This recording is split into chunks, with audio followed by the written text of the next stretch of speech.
চাই এমন একটা লোক আসুক আমাদের রাজ্যে, এমন একজন মুখ্যমন্ত্রী আসুক আমাদের রাজ্যে, যাতে ধর্ম নিরপেক্ষভাবে কোনো হিন্দু নয়, কোনো মুসলিম নয়, কোনো খ্রিস্টান নয়, সে শুধু মানুষের কথা বলবে, সে শুধু ভালোবাসার কথা বলবে, সে শুধু কর্মের কথা বলবে।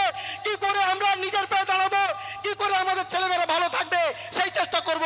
এই জন্যই চাই নওশাদ সিদ্দিকীকে আমরা চাই।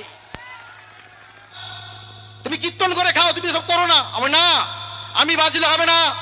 আমার পশ্চিমবঙ্গের এত মানুষ, লক্ষ লক্ষ কোটি কোটি মানুষ, এদেরকে বাঁচাতে হবে।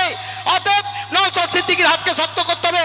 মরে যাই মরে যাবো, আইএসএফ করে তবেই মরবো। মানে এখানে আমরা লেখাপড়া শিখান, আমাদের অভাবটাকে ওরা হাতে নিয়ে, আমাদের অভাবটাকে তারা হাতিয়ার করে ওরা কিন্তু টুকটুক করে এগিয়ে চলেছে। আমাদের গরিব করে রাখার চেষ্টা করা হয়েছে। ওই জন্য দেখতে পাচ্ছেন না, স্কুল কলেজ বন্ধ, স্কুল কলেজকে বন্ধ করে দিয়ে মদের লাইসেন্স দিচ্ছে ঢালাও ভাবে। মদ খাও, কাজ করো, আর সরকার সেই মদের টাকায় ট্যাক্স নিয়ে ওরা ফুর্তি মারবে। ওদের ছেলেরা পড়বে এদিকে বাংলা ভাষা লাফালাফি করছে। ওদের ছেলেরা পড়বে কোথায়? ইংলিশ মিডিয়ামে। আর আমি গরিব বাড়ির ছেলেরা কোথায় পড়বে? না, প্রাইমারি জুনিয়র স্কুলে। কেন? এদিকে বাংলা করে লাফাবে, আর তোমার ছেলেরা পড়বে ইংলিশ মিডিয়ামে। এটা কি দ্বিচারিতা নয়? আমাদের অভাবটাকে তোমরা কায়েম করার চেষ্টা করছো, আমরা আর হতে দেব না।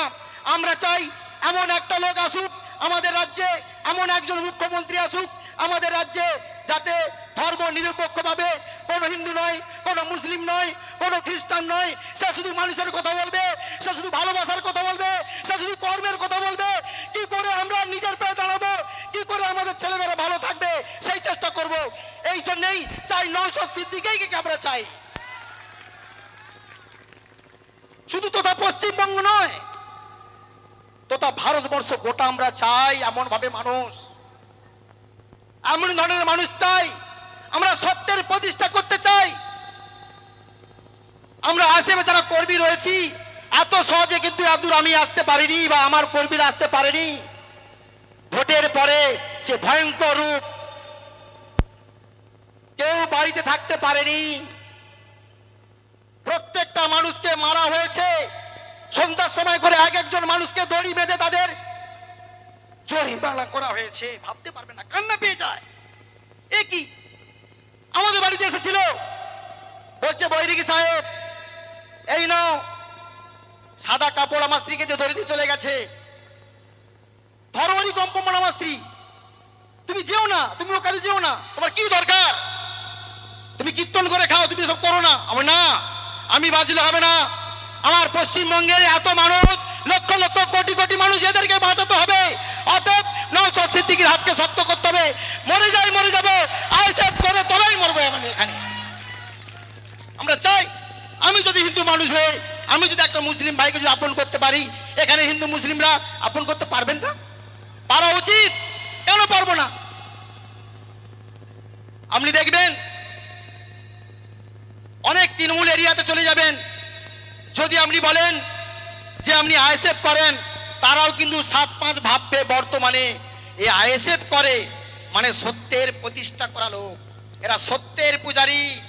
অতএব এদেরকে হাত দেওয়া যাবে না। বর্তমান যা হয়ে গেছে, ওরা ভেবেছিল যে আমরা সারা জীবন থাকবো, কিন্তু থাকতে পারবে না।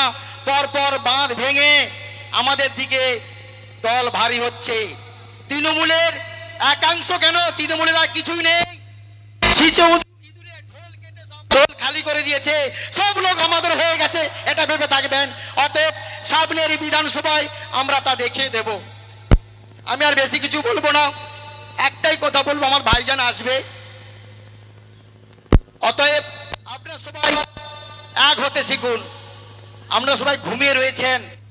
অর্থ দিয়ে সমস্ত কিছু পাওয়া যায় না, ভালোবাসা দিয়ে পাওয়া যায়। আমরা নিজেরা মারামারি করে মরছি, কিন্তু অপর মহলে তারা কিন্তু সবাই কিন্তু একই ছাতার তলায় বসে রয়েছি। ও রাস্তায় আমরা পা দেব না, আমরা ও রাস্তায় পা দেবই না। আমরা চিন্তা ভাবনা করেছি আইএসএফ দলের পক্ষ থেকে যেন তেন প্রকারে আমরা সত্যের পথ অবলম্বন করব এবং ভাইজানেকে আমরা প্রতিষ্ঠা করব এবং পশ্চিমবঙ্গের মুখ্যমন্ত্রী রূপে আমি তাকে দেখতে চাই। আমরা সবাই এখান থেকে প্রতিজ্ঞা করব।